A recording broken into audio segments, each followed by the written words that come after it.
요셉이 되라 이런 제목으로 창세기 41장의 말씀을 함께 나누도록 하겠습니다. 오늘 말씀은 요셉의 인생에 있어서 굉장히 중요한 사건입니다. 바로 애굽의 노예에서 그가 이제 애굽의 가장 높은 총리가 되어질 수 있는 사건이 오늘 이제 이야기에 담겨져 있습니다. 그래서 요셉이 어떻게 애굽의 총리가 되어질 수 있었는지, 그리고 이 애굽에 일어난 이 사건, 특별히 이 꿈에 대한 그 해석, 이것을 우리 시대에 우리가 어떻게 적용해야 되는지, 그리고 이 사건을 통해서 우리에게 주시는 메시지가 무엇인지를 좀 보도록 하겠습니다. 내용상은 많은 스토리를 담고 있지는 않습니다. 근데 이제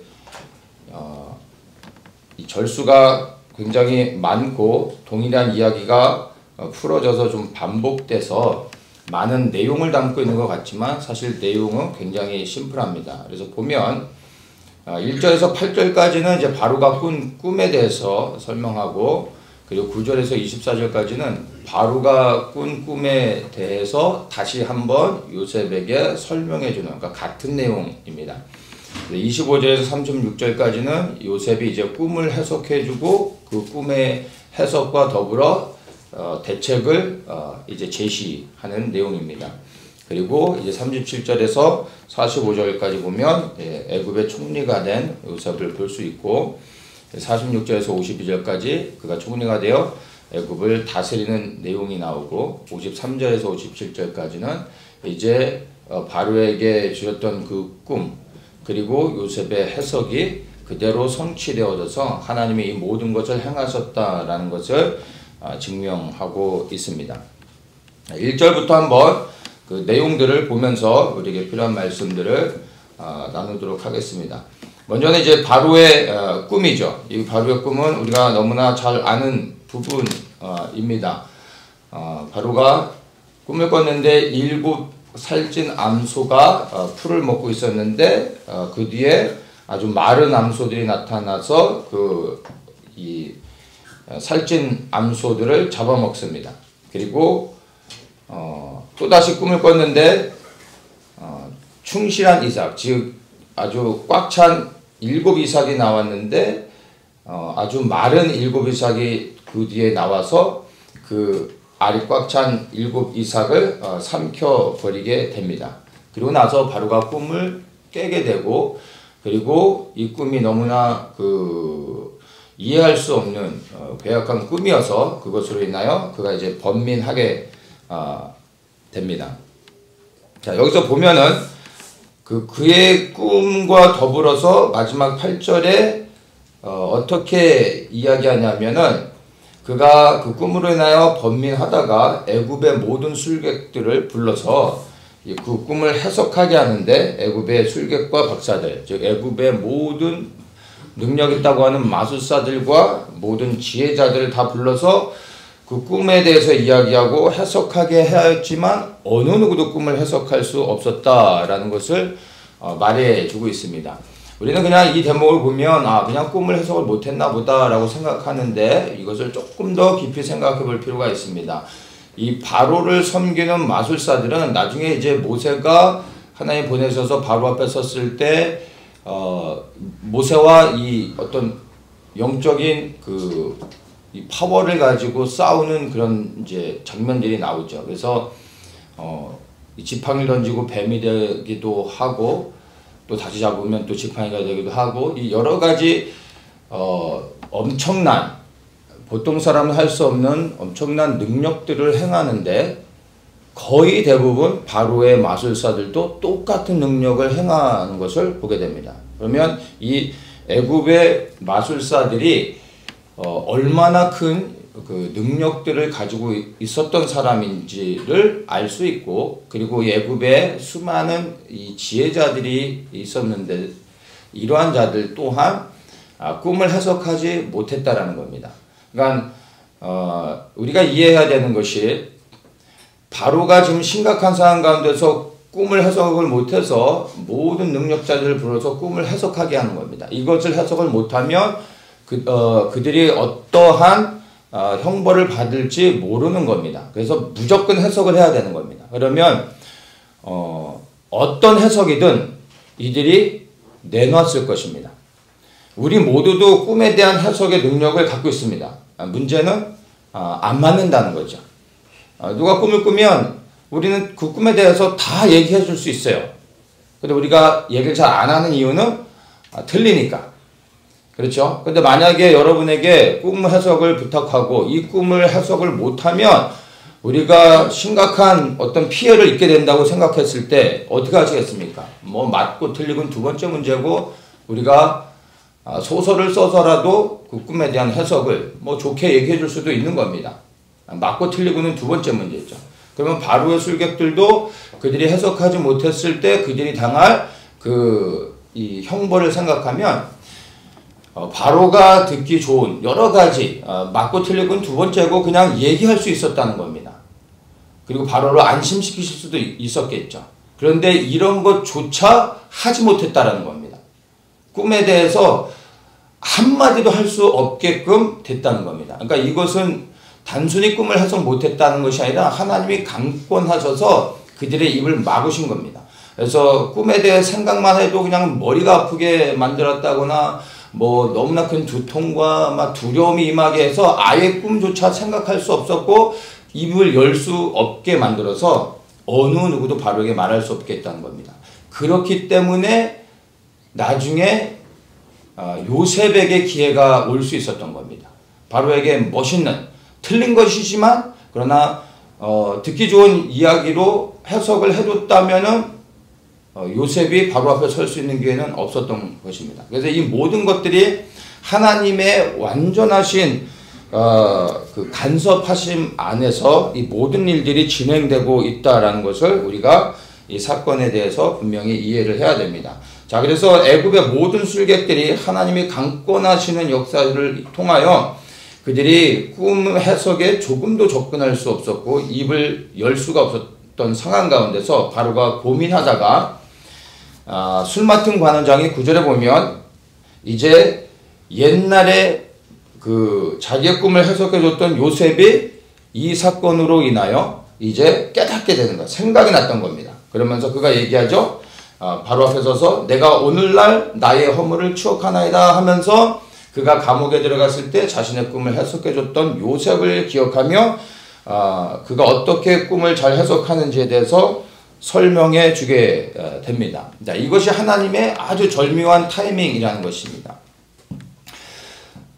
바로 이때를 위해서 요셉이 그렇게 바라고 소원했었을 때 하나님께서 응답해 주시지 않고 애굽의 이 술 관원장도 나가서 내가 꼭 바로한테 말해줘야지라고 했을 겁니다. 그런데 그로 하여금 생각하지 못하게 하셨던 겁니다. 바로 이때를 대비해서 그렇게 하나님이 하셨던 것이죠. 그래서 보면은 나의 시간표와 하나님의 시간표는 항상 일치하지 않는다라는 것을 우리는 생각해야 되는 겁니다. 그래서 나의 시간표보다 하나님의 시간표가 더 중요하고 그리고 하나님의 때에 되어지는 것이 가장 복되다라는 것을 우리는 생각하면서 하나님의 때를 믿으며 그리고 우리는 내가 원하는 때에 이루어지지 아니하고 응답받지 않는다 할지라도 낙심할 일이 아니라 하나님을 신뢰하며 더 좋은 때에 하나님께서 응답하실 걸 믿으며 우리는 기다릴 수 있어야 되는 것입니다. 그렇다면 하나님을 신뢰하는 사람이 어떻게 기다립니까? 그냥 뭐 넋놓고 아무 생각 없이 기다리는 것입니까? 그것이 아니라 일상의 삶 가운데서 하나님의 뜻을 행하며 매일의 삶 속에서 내가 만나는 모든 사람들에게 그리고 내게 주어진 모든 상황과 환경 가운데서 그것을 하나님의 일로 생각하며 믿음의 선한 씨를 뿌리는 것입니다. 누구를 통하여 어떤 일을 통하여 하나님이 훗날에 나를 세우실지 알 수 없기 때문에 모든 삶의 현장 가운데서 우리는 그것을 하나님의 일로 여기고 충성스럽게 그 일을 감당해야 되는 것입니다. 그러면 뿌린 것들은 반드시 때가 되면 거두게 되는 것입니다. 이것은 영적인 원리이고 우리의 삶 속에서 반드시 우리가 맺게 되는 열매인 것입니다. 아무것도 심지 않으면 아무것도 거둘 수 없는 것입니다. 그러나 우리가 많은 것을 심으면 많은 것을 거두게 됩니다. 근데 우리가 무엇을 심느냐가 중요한 것입니다. 아무것도 안 심는 사람은 사실은 없습니다. 불신을 심고 염려를 심고 원망과 불평을 심는 사람들이 많다는 게 문제이지 우리는 항상 무엇인가를 뿌리고 다닙니다. 그리고 그것을 때가 되면 거두는데 우리는 그 거두는 걸 가지고 하나님을 원망할 때가 너무나 많다는 겁니다. 근데 뿌린 대로 거두는 것인데 하나님을 원망하고 있는 것입니다. 여러분의 인생 가운데서 거두고 있는 것들이 여러분이 별로 원치 않는 것이라면 나는 과거에 무엇을 뿌렸었는지를 한번 생각해 보십시오. 하나님을 향하여 믿음을 뿌리시고 그리고 신뢰를 뿌리시고 정말 내가 맺기 원하는 열매들을 생각하면서 하나님 앞에 온전한 믿음으로 반응하시기를 축복합니다. 아멘. 자, 이제 바로 앞에 그 요셉이 세워지게 되고 정말 애굽의 가장 비천한 노예가 바로 앞에 선다는 것은 사실은 상상할 수 없는 일이죠. 그가 이제 바로 앞에 불려가 서게 됩니다. 그래서 15절에 보면 이제 바로가 들은 얘기가 있어서 요셉에게 이렇게 이야기합니다. 내가 한 꿈을 꿨으나 그것을 해석하는 자가 없더니 들어보니까 너는 꿈을 능히 푼다더라. 이렇게 묻습니다. 바로의 질문을 잘 생각해야 됩니다. 여러분 바로가 야 네가 한 꿈 한다며? 한 꿈이 아니라 한 해석 한다며? 내가 들으니까 뭐 네가 해석에는 짱이라고 하던데 이렇게 물어본 겁니다. 자 그러면 우리 같으면은 가장 높은 자 앞에 세워졌습니다. 기회는 항상 오는 게 아닙니다. 그러면 우리는 아니 여러분 같으면 어떻게 여기에서 대답하시겠습니까? 나를 이 기회가 아니면 또다시 바로 앞에 설 수 없는 겁니다. 처음이자 마지막 찬스가 될 수 있지 않습니까? 여러분 어떻게 대답하시겠습니까? 왕께서 바로 오셨습니다. 제가 한 해석하는 사람입니다. 제가 둘째가라면 서러울 정도로 꿈 해석은 저 말고 당할 사람이 없습니다. 조금 겸손하게 얘기해서 제가 그냥 조금 해석하는 정도입니다. 뭐 여러분은 어떻게 말씀하시겠습니까? 어떻게 바로 앞에 대답하시겠습니까? 요셉의 대답을 그 답변을 우리가 한번 보겠습니다. 요셉은 이렇게 대답합니다. 이는 내게 있는 것이 아니라 하나님이 바로에게 평안한 대답을 하시리이다. 그의 첫 마디를 우리가 잘 생각해 봐야 됩니다. 이는 내게 있는 것이 아니라 하나님께 있는 것입니다. 요셉이 이렇게 대답했다는 겁니다. 참 요셉이란 사람을 보면 볼수록 요셉이구나를 생각하게 됩니다. 네, 저만 할 수 있습니다. 내가 한 것입니다. 라고 말하지 않고요. 분명하게 얘기합니다. 내게 있는 것이 아닙니다. 그건 내가 하는 게 아닙니다. 하나님이 하시는 겁니다. 여러분 이런 말이 듣기는 쉽고 뭐 이해가 다 되는 부분이지만 우리의 삶의 현장 가운데서 누군가가 나를 높여주고 나를 인정해주고 있는데 여러분 이러한 대답을 하실 수 있으십니까? 이거는 내가 연습하고 생각해서 누가 나한테 이렇게 물어볼 때 내가 이렇게 대답해야지 해서 될 수 있는 게 아닌 겁니다. 이 삶 속에서 녹아져 있고 오직 하나님만을 높이는 삶이 이미 몸에 배어서 살아가고 있기 때문에 그냥 입에서 툭 튀어나와서 바로 대답하지 않습니다. 아닙니다. 내게 있는 것이 아니라 이것은 하나님이 하시는 겁니다. 하나님을 높이고 있습니다. 이게 요셉이라는 겁니다. 하나님께서 요셉을 사용하셔서 애굽에 보내시고 그를 애굽의 총리로 세우실 수 있었던 이유는 바로 요셉의 이러한 모습 때문인 것입니다. 자신은 철저하게 낮추고 오직 하나님만을 높이는, 그래야 하나님이 사용하실 수 있는 그러한 그릇이 되었기 때문인 것입니다. 많은 사람들, 저를 비롯해서 사실 우리 모두는 주님을 섬기고 그리고 그 섬김으로 인하여 내가 드러나기를 원합니다. 그렇지 않습니까? 주님을 섬기고자 하는 마음은 진실됩니다.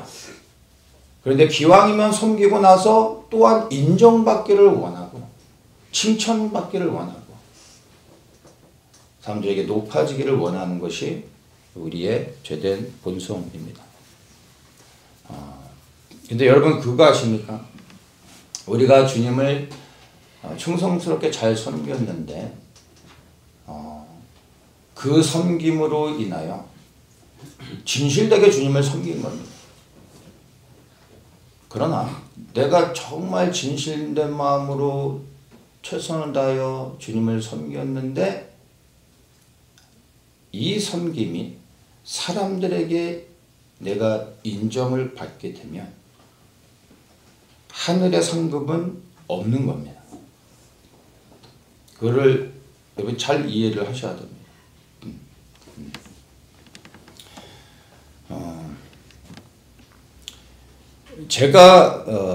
저는 어떤 일들을 주님을 섬기고 할 때 누군가가 저를 인정해 주거나 아니면 뭐 그것을 드러내 주거나 칭찬해 주지 않아도 저는 그런 것들에 대해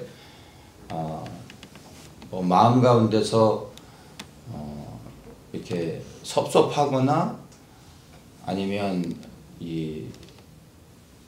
이렇게 그 마음이 상해서 뭐 속상하거나 그러지 않고 요동하지 않고 평안할 수 있는데 그 이유는 다른 것이 아니라 제가 주님을 섬긴 것들이 하나님 앞에 섰을 때는 반드시 보상을 받을 것이다 라는 분명한 확신이 있기 때문입니다. 그리고 저는 이 땅에서 받는 보상보다 그리고 사람에게 받는 칭찬과 인정보다 하나님에게 인정을 받고 그리고 하늘에서 보상을 받는 것이 더 저에게 유익하기 때문에 더 좋은 것을 선택하는 겁니다. 제가 겸손하기 때문에 사람들에게 저를 낮추기 위해서 그러는 것이 아니라 더 좋은 것을 얻기 위해서입니다. 여러분은 무엇을 얻기를 원하십니까? 우리가 수고하고 노력한 것에 대해서는 반드시 보상이 있습니다. 그 보상이 있기 때문에 수고함에도 땀 흘리고 고생함에도 불구하고 그것을 감당할 수 있는 겁니다. 보상이 있기 때문에. 주님이 반드시 보상해 주실 거라 믿습니다. 근데 여러분은 그 보상을 어디서 받기를 원합니까? 여러분 사람의 인정을 받고 이 땅에서 보상을 받으면 하늘에서는 없는 겁니다. 그걸로 끝인 겁니다.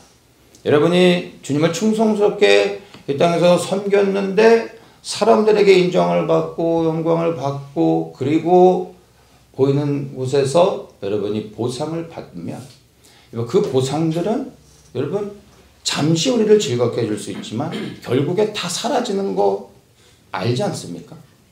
그게 여러분의 만족이라면 그렇게 하실 수도 있는 겁니다. 그런데 하나님 앞에 인정받는 게 사람에게 인정받는 것보다 더 좋은 것이고 그리고 하늘에서 받는 보상은 여러분 땅에서 받는 보상과 너무나 다른 것이 뭐냐면 하늘의 보상은 영원하다는 겁니다. 이 땅에서 여러분이 어떤 보상을 받는다 할지라도 그게 얼마나 가겠습니까? 그 보상으로 인해 여러분이 얼마나 기뻐하실 수 있습니까? 하루 이틀 지나면 다 사라지는 겁니다. 그런데 하늘에서 받는 보상은 영원히 남는다는 것입니다. 그럼 무엇을 선택하겠습니까? 저는 더 좋은 것을 선택하는 것뿐입니다.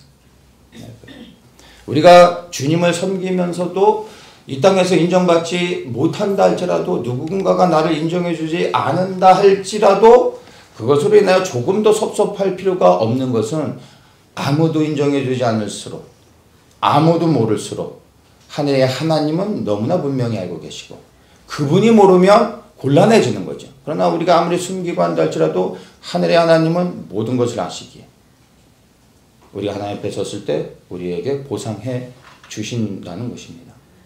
이것이 우리에게 소망이 되기 때문에 우리가 그렇게 할 수 있는 것입니다. 여러분, 우리가 이 땅에서 주님을 충성스럽게 섬기고 그리고 정말 하늘의 보상을 바라면서 사람들이 모르게 잘 섬겼는데 들켜버렸습니다. 그래서 사람들이 알아버렸고 사람들이 인정을 해줬고 사람들이 보상을 해줬습니다. 그러면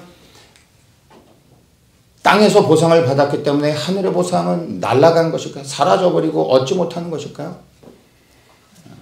그런 것이 아닙니다. 사람들이 나를 인정할 때 그 인정을 받지 말고 그것을 거절하고 하나님께 영광을 돌리는 겁니다.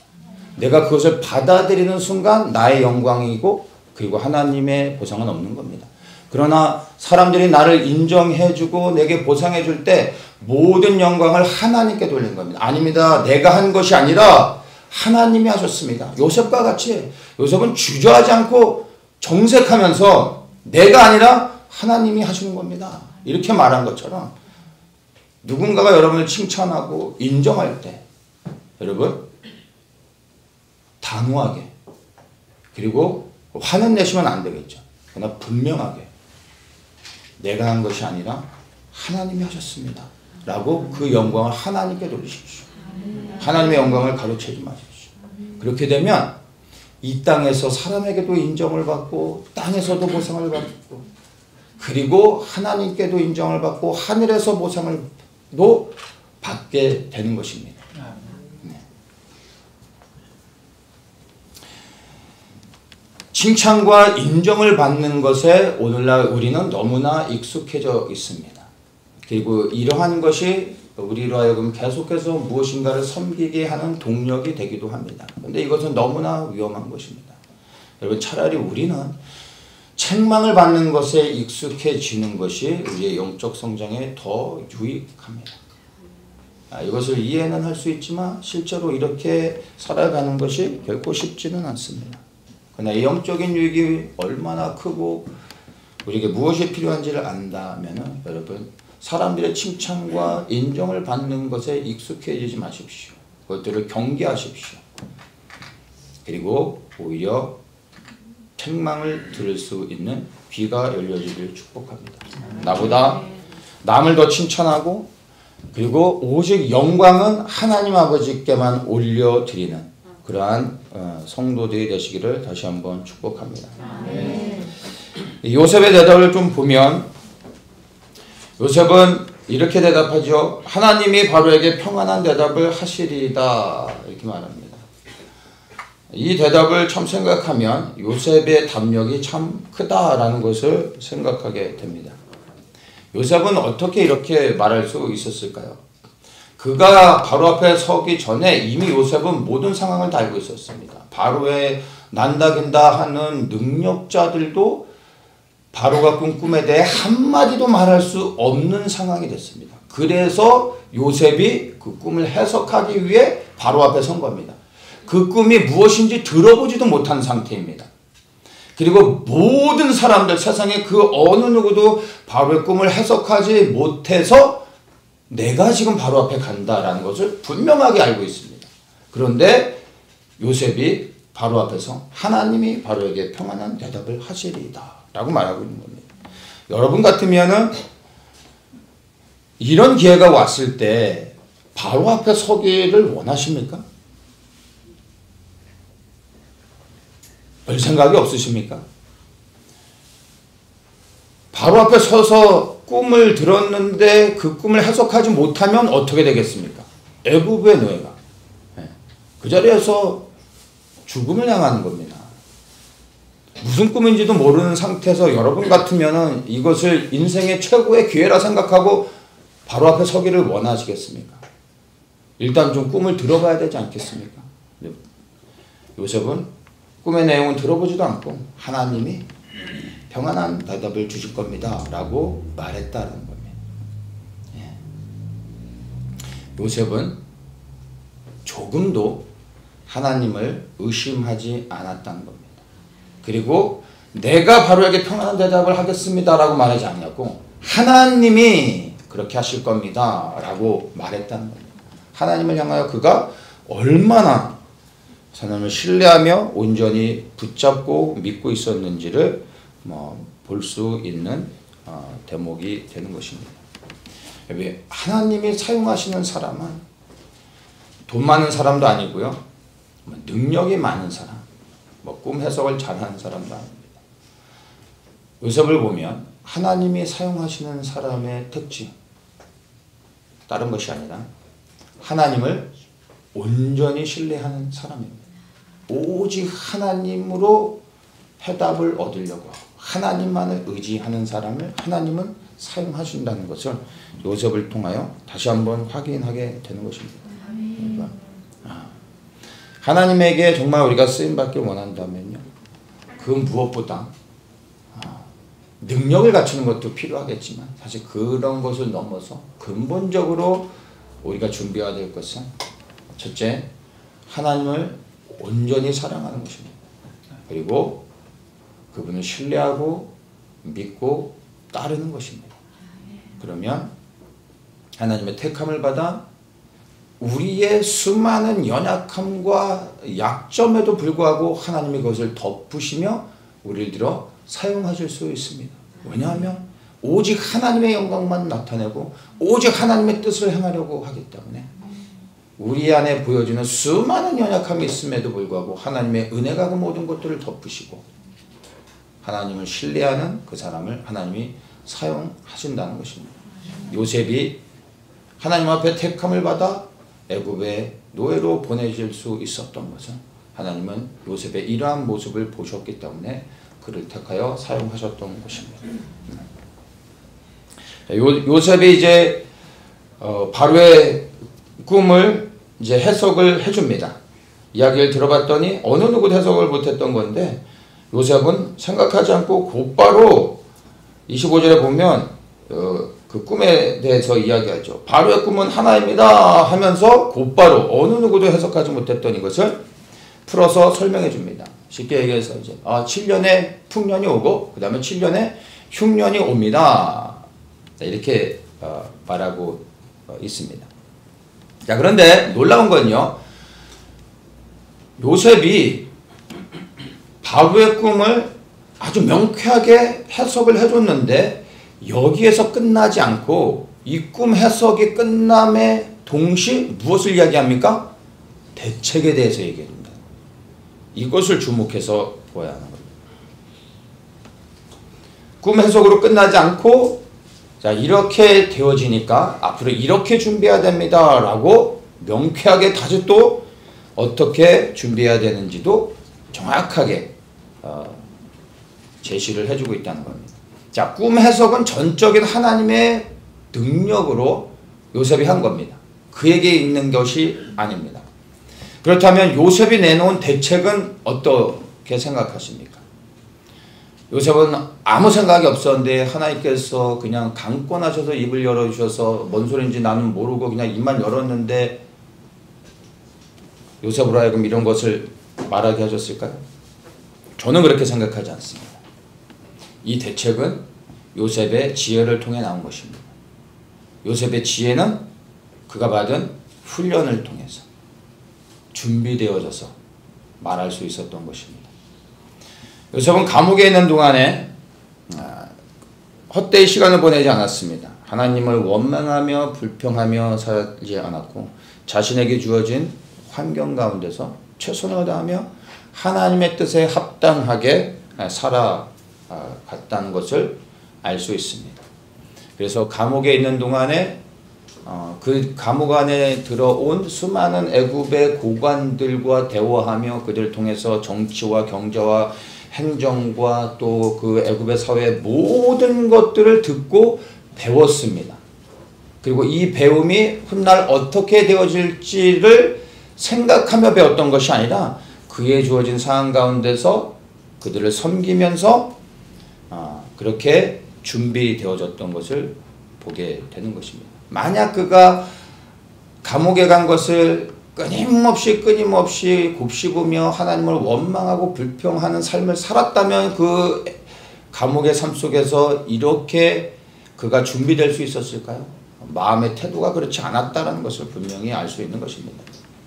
하나님께서는 요셉에게 준비될 수 있는 배움의 환경을 허락해 주셨습니다. 그리고 요셉은 그 가운데서 충성스럽게 훈련되어지며 총리로 준비되어졌던 것입니다. 만약 우리가 똑같은 상황 가운데 놓여지게 되면은 우리는 요셉과 같이 반응할 수 있을까요? 그 감옥의 시간들이 우리에게 있어서는 가장 수치스럽고 원망스러운 시간이 되어 끊임없이 날마다 아침에 일어날 때보다 괴로워하며 하나님을 원망하며 불평하며 살지 않았을까요? 한번 생각해 보십시오. 요셉은 그렇지 않았다는 것입니다. 무엇 때문에요? 하나님을 향한 온전한 신뢰가 있었기 때문에 그렇습니다. 자, 이것이 바로 합력하여 선을 이루시는 겁니다. 하나님께서 모든 것을 다 강권적으로 일하시지 않습니다. 어느 영역에서는 하나님이 일하시는 부분이 있습니다. 그러나 어느 영역에서는 이제 우리가 해야 될 역할이 있다라는 것입니다. 꿈 해석은 전적으로 하나님이 풀어주시는 겁니다. 그러나 이 대책은 요셉의 지혜를 통해서 하나님이 준비시키셨지만 요셉이 거기에 반응하여 준비되어 이 대책을 이야기해야 그래야 이제 다음의 일들이 진행될 수 있는 것입니다. 그 다음의 일들이 무엇일까요? 다름 아닌 바로 그가 애굽의 총리가 될 수 있었던 것입니다. 많은 사람들이 요셉이 애굽의 총리가 된 이유가 바로의 꿈을 해석해 줬기 때문이라고 생각을 합니다. 근데 여러분들 분명히 아셔야 됩니다. 꿈을 해석해 줬기 때문에 총리가 된 게 아닙니다. 그냥 꿈만 해석해 줬다면 7년 풍년이고 7년 흉년입니다. 이상 보고 끝 하면 어떻게 되겠습니까? 포상을 받고 넌 이제 집으로 돌아가라 했겠죠. 그렇지 않겠습니까? 그런데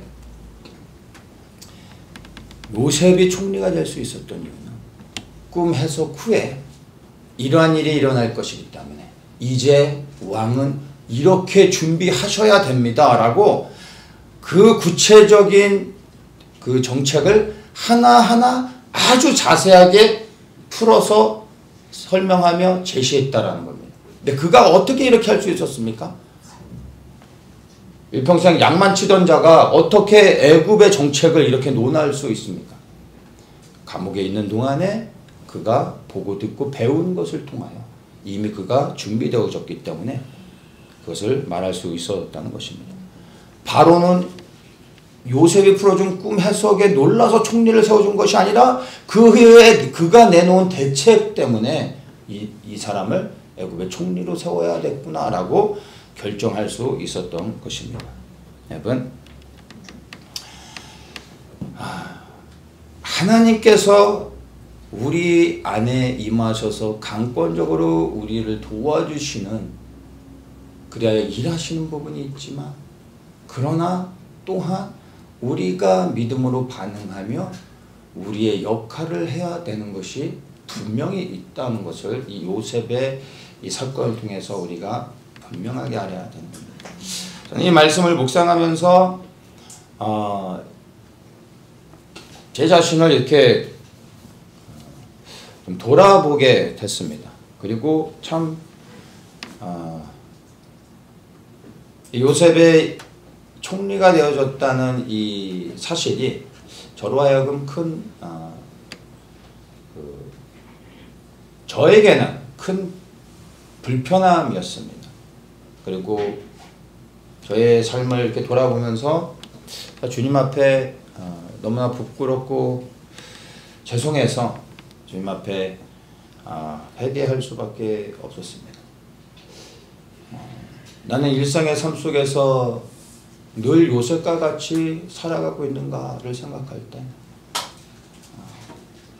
뭐 고민해 볼 거 없이 그렇지 못한 저의 모습을 보게 되니까 너무나 부끄러운 거예요.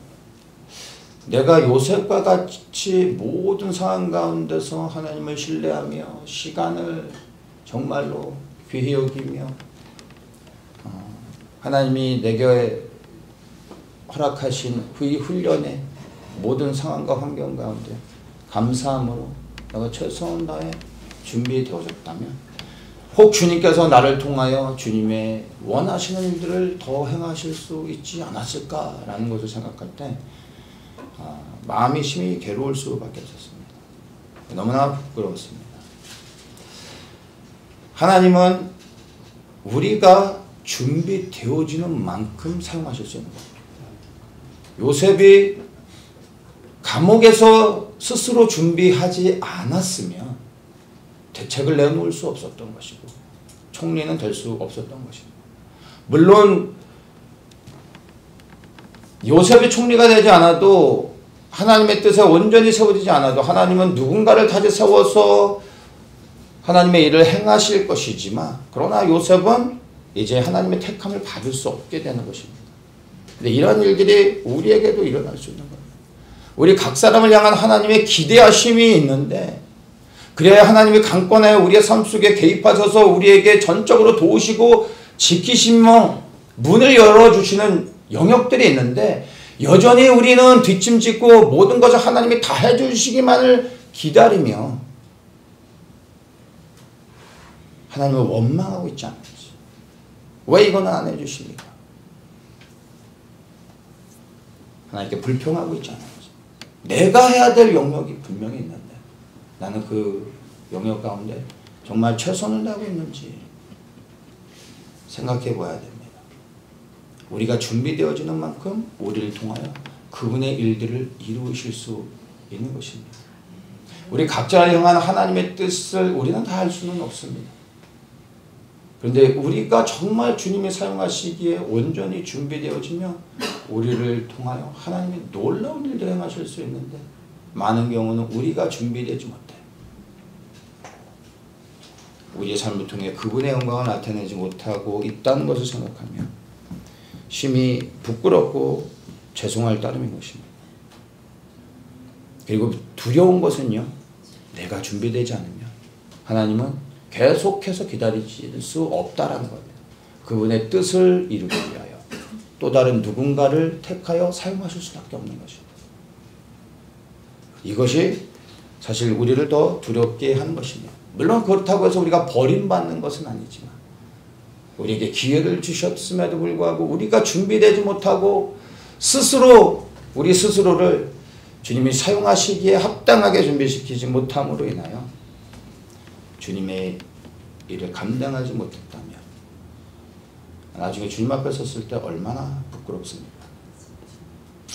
나를 향한 하나님의 뜻이 온전히 이루어질 수 있도록 우리의 삶의 현장 가운데서 여러분 매 순간 우리가 요셉과 같이 살아갈 수 있기를 다시 한번 우리가 다짐하기 원합니다. 아멘. 이제 요셉이 바로에 의해 총리가 되어져서 다스리고 그리고 실제 7년의 풍년의 시간을 보내며 이제 요셉이 정말 가장 높은 자리에 올라 평화롭게 지내게 됩니다. 그러한 상황 가운데서 요셉이 이제 두 아들을 낳게 되는데 첫째 이름은 므낫세요, 두 번째 이름은 에브라임이라 이렇게 짓게 됩니다. 요셉이 두 아들의 이름을 짓는데 그 이름을 지을 때는 그 의미를 담아서 이름을 짓게 되는 겁니다. 근데 첫째 장자의 이름을 므낫세 이렇게 지었습니다. 이 므낫세란 이름은 잊어버리다 이런 뜻인데 므낫세라는 이름을 짓고 그 이름의 의미를 이렇게 고백하죠. 왜 므낫세라고 지었는지를 설명해 줍니다.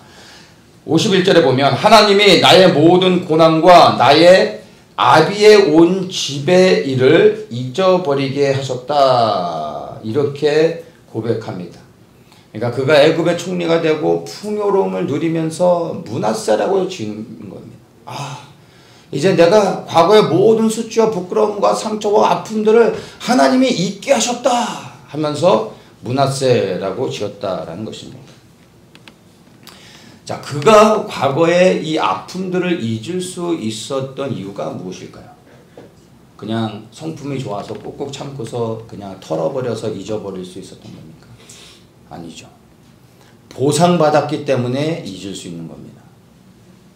그가 애굽의 총리가 되어주고 모든 풍요로움을 누리는 삶을 이제 살기 때문에, 이제 높아진 자리로 다시 올라갔기 때문에, 보상을 받았기 때문에 과거를 잊을 수 있는 것입니다. 그의 과거가 어땠습니까? 형들에게 정말 미움을 받아서 억울함을 당하고 노예로 팔려가고, 그리고 또 감옥에 들어가는 일들을 겪으면서 그 안에 얼마나 큰 상처와 아픔과 말할 수 없는 괴로움이 있었겠습니까? 그런데 이제 나는 이걸 다 잊어버렸다라고 말합니다. 근데 그가 똑같은 삶을 살고 있으면 어떻게 이걸 잃어버릴 수 있겠습니까? 하나님께서 보상해 주셨기 때문에, 그를 높여주셨고 그를 풍요롭게 해주셨기 때문에 그가 다 잃어버렸다 말할 수 있었던 것입니다. 보상받을 때 우리는 잊을 수 있습니다. 여러분, 보상은 언제 받는 겁니까? 보상은 고난을 통과한 후에 받는 것입니다. 모든 시험과 훈련을 통과하고 하나님의 뜻을 성취한 다음에 우리는 보상을 받게 되는 겁니다. 그 보상을 받은 다음에 우리는 과거의 그 모든 아픔들, 그리고 지울 수 없던 그 마음의 상처들을 다 잊을 수 있게 되는 겁니다. 근데 이 보상을 받기 위해서는 무슨 과정이 필요합니까? 통과해야 된다는 겁니다. 그리고 주님의 뜻을 성취하고 주님의 영광을 나타내야 된다는 것입니다. 여러분 안에 아직 해결되지 않은, 그리고 여러분이 잃을 수 없는, 여러분 안에 여전히 담겨져 있는 아픔과 상처와 말할 수 없는 여러 가지 여러분의 문제들이 있습니까? 믿음으로 인내하며 지금의 시간들을 하나님의 훈련의 시간이라 생각하고, 이 고난이 끝이 있을 것이고 이것을 통과하고 나면 하나님께서 고개를 들게 해주시고 보상하여 주실 것을 믿으며 여러분의 믿음을 견고히 지켜가십시오. 그것을 통과한 후에 그리고 그분을 영광스럽게 하십시오. 반드시 하나님이 보상해 주셔서 우리의 고개를 들게 하시고 그분의 영광을 우리를 통하여 나타나게 하실 겁니다. 아멘. 두 번째 차자의 이름을 에브라임이라고 말합니다. 에브라임은 번영하다 이런 뜻입니다. 에브라임의 이름을 짓고 52절에 그가 이렇게 고백하죠. 하나님이 나로 나의 수고한 땅에서 창성하게 하였다. 창성하게 하셨다. 하나님이 나로 하여금 번영하게 하셨다. 이렇게 고백합니다. 이것은 요셉의 신앙 고백이라고 말할 수 있습니다. 그리고 이것은 단순히 이제 내가 부자가 되어졌다, 번영을 누리고 내가 이제 성공했다, 이 고백이 아닙니다. 이것은 하나님께 모든 영광을 돌리고 있는 요셉의 진실된 신앙 고백입니다. 그의 고백이 무엇입니까? 내가 번영하게 됐다라고 말하지 않고 하나님이 나로 나의 수고한 땅에서 창성하게 하셨다. 하나님을 높이고 있는. 여러분은 무엇이 보입니까? 번영했다라는 것을 보입니까? 그는 하나님을 높이고 있습니다. 하나님이 이렇게 해주셨다. 모든 영광을 하나님께 돌리고 있다라는 것입니다. 여러분, 하나님께서 우리를 회복하시고 번영케 하시고 축복해 주시고 우리에게 은혜를 주실 때 우리는 하나님께 감사를 드립니다. 그렇게 해야죠. 감사해야죠. 근데 여러분, 정말 중요한 것이요, 우리가 하나님께 마땅히 감사를 드려야 되지만 감사를 드림으로 끝나서는 안 됩니다. 감사가 우리의 고백의 마지막이 되어서는 안 됩니다. 이 요셉의 고백을 기억해야 됩니다. 모든 영광을 하나님께 돌려야 되는 것입니다. 감사를 넘어 하나님이 하셨습니다. 하나님만 영광을 받으십시오. 하나님 감사합니다와 하나님께 모든 영광을 돌립니다. 이것은 어마어마한 차이입니다. 많은 경우 우리는 하나님께 감사하지만 하나님께 영광을 돌리지 않고 있습니다. 우리의 마지막 고백은 감사를 넘어 모든 것이 하나님이 하신 겁니다. 하나님만 영광을 받으십시오 라는 고백을 드려야 되는 것입니다. 이것이 요셉의 모습이라는 것입니다. 요셉의 인생을 돌아보면 가장 필요하고 중요했던 시간이 다름 아닌 사실 요셉에게 있어서 가장 수치스러웠던 기억이 되는 감옥 생활이 아니었나 생각하게 됩니다. 만약 감옥에서의 고난이 없었다면 요셉 또한 교만해질 수 있었을 것입니다. 만약에 감옥에 가자마자 바로의 꿈을 해석해주고 그가 총리가 되었다면은 자기가 잘나서 총리가 된 것으로 생각하고 교만하여 높아지고 그리고 더 이상 하나님께 영광을 돌리지 않고 하나님을 의지하는 삶을 사는 것이 아니라 자신을 의지하고 자신을 높이는 삶을 살 수도 있었을 것입니다. 그런데 요셉에게 있어 이 감옥 생활은 너무나 힘들고 억울한 시간들이었지만 그 시간들을 통하여 이 감옥 생활은 요셉으로 하여금 자기를 부인하는 그러한 시간이 되어졌던 것입니다. 나는 사라지고 오직 하나님만 보이는 시간이 되어졌을 겁니다. 물론 이 시간들이 그에게 결코 즐겁지는 않았을 것입니다. 그러나 그 시간들을 통해서 자신의 모든 쓴뿌리들이 사라지고 요셉은 없고 하나님만 보이는 하나님만 붙잡게 되는 그러한 시간이 되었던 것입니다. 하나님께서 때로는 우리를 낮추실 때가 있습니다. 우리가 높아질 때도 있고 낮아질 때도 있지 않습니까? 길을 가다 보면 올라가는 길도 있고 내려가는 길도 있는 것처럼 우리 인생 가운데도 늘 올라만 갈 수 있겠습니까? 때로는 낮아질 때가 있는데 하나님이 우리를 의도하셔서 낮추실 때가 있다라는 겁니다. 왠지는 알 수 없지만 우리의 그 어떠함과 상관없이 내가 무엇을 잘못한 것도 아님에도 불구하고 하나님이 때로는 우리를 낮추실 수 있습니다. 근데 그럴 때 우리가 결코 고개를 들고 악을 쓰면서 일어나려고 하면 안 된다는 겁니다. 하나님이 낮추실 때는 그냥 낮아져야 됩니다. 하나님이 낮추실 때는 그냥 잠잠히 고개를 숙이고 그냥 머물러 있어야 되는 겁니다. 언제까지요? 그분이 다시 세우실 때까지. 하나님이 낮추셨는데 누가 감히 스스로 자신을 세울 수 있습니까?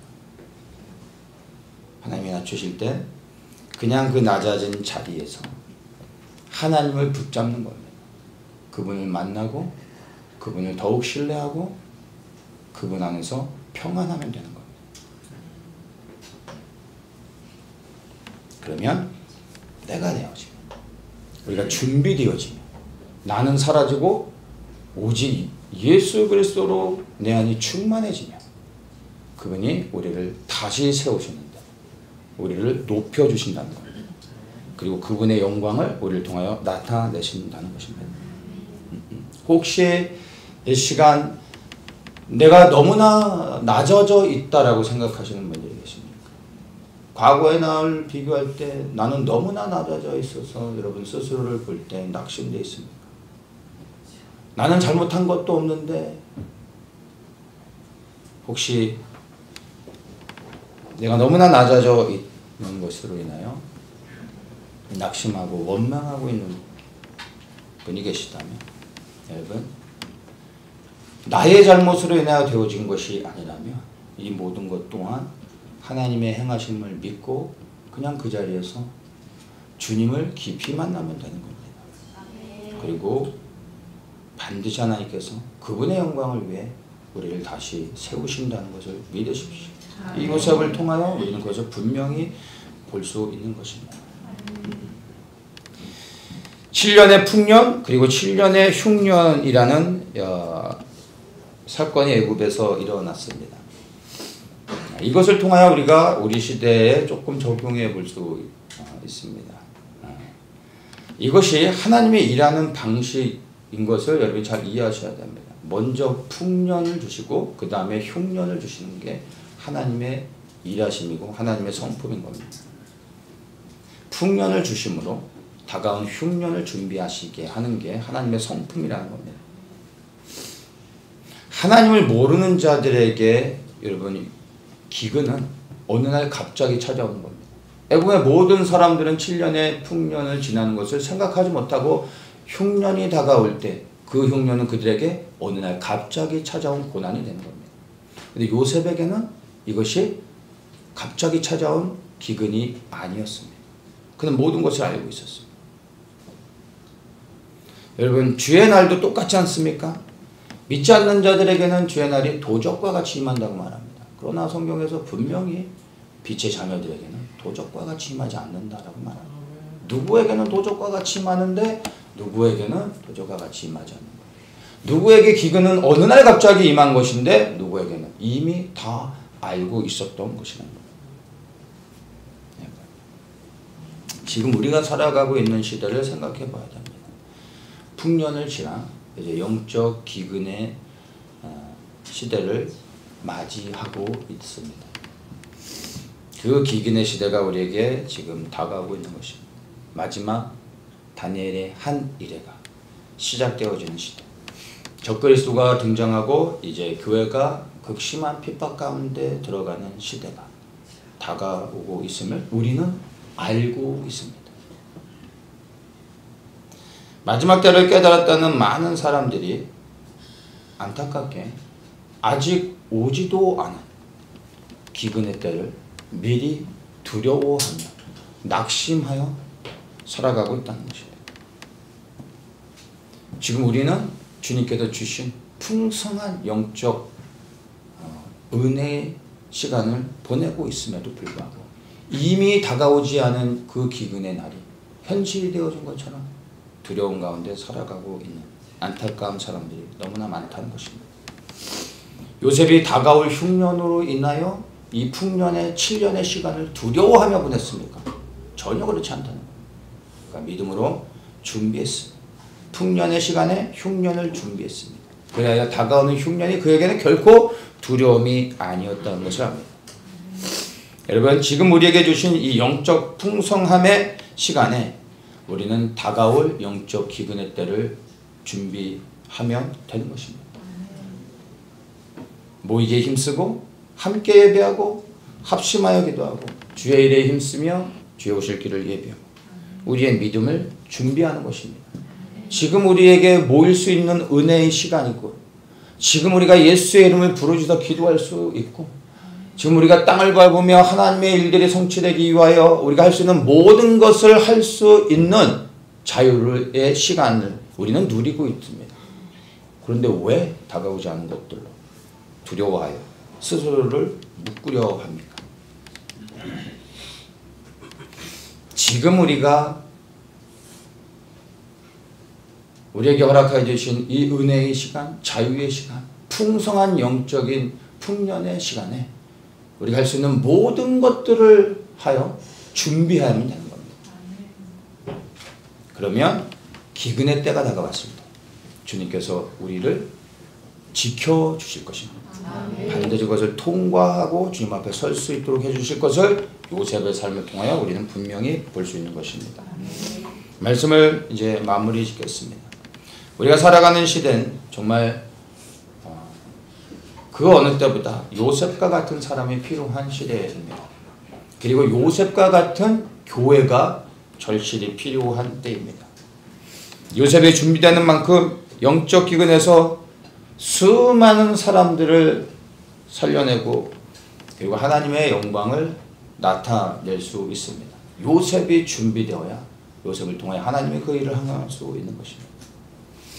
그러나 요셉은 가만히 기다리면 저절로 준비되지 않는다라는 것을 우리는 다시 한번 기억하고 우리가 어떻게 해야 될지 고민해야 됩니다. 이제 우리가 하나님을 향하여 믿음으로 반응해야 됩니다. 우리의 삶의 현장 가운데서 이제 나에게 맡기신 것이 무엇이며 내가 무엇을 해야 되며 내가 어떻게 준비되어야 되는지를 주님께 여쭙고 그리고 우리 스스로 이제 주님 앞에 믿음으로 반응하며 행동해야 하는 것입니다. 여러분의 믿음을, 여러분의 살아있는 믿음을 주님 앞에 보이십시오.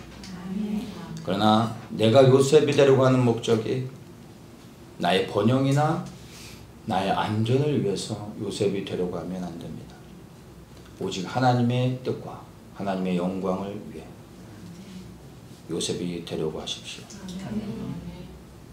근데 그 하나님의 뜻과 하나님의 영광 안에 나의 구원도 있음을 기억하시고 하나님을 신뢰함으로 요셉과 같은 사람으로 준비되어 주시기를 예수님의 이름으로 축복합니다. 아멘.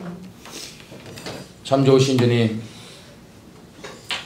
요셉의 삶을 통하여 다시 한번 하나님께서 이 시대에 우리에게 어떻게 준비되어지기를 원하시는지 보게 됩니다. 지금 우리에게 주신 이 풍요로운 시간에 우리가 더욱더 믿음으로 준비되어지게 하시고 할 수 있는 모든 일들을 통하여 주의 오실 길을 예비하게 하여 주시고 기쁨으로 나아가 주님이 주신 일들을 감당하게 하여 주시옵소서. 일할 수 없는 그때 주의 성령께서 우리를 지키시고 그리고 우리를 주님 앞에 설 수 있도록 보호하시며 인도하실 것을 믿습니다. 지금 우리에게 주님이 무엇을 명하시며 무엇을 기대하고 계신지 다시 한번 우리의 삶을 주님 앞에 맞추며 믿음으로 반응하며 나아가게 하여 주시옵소서. 감사하며 예수님의 이름으로 기도드립니다. 아멘.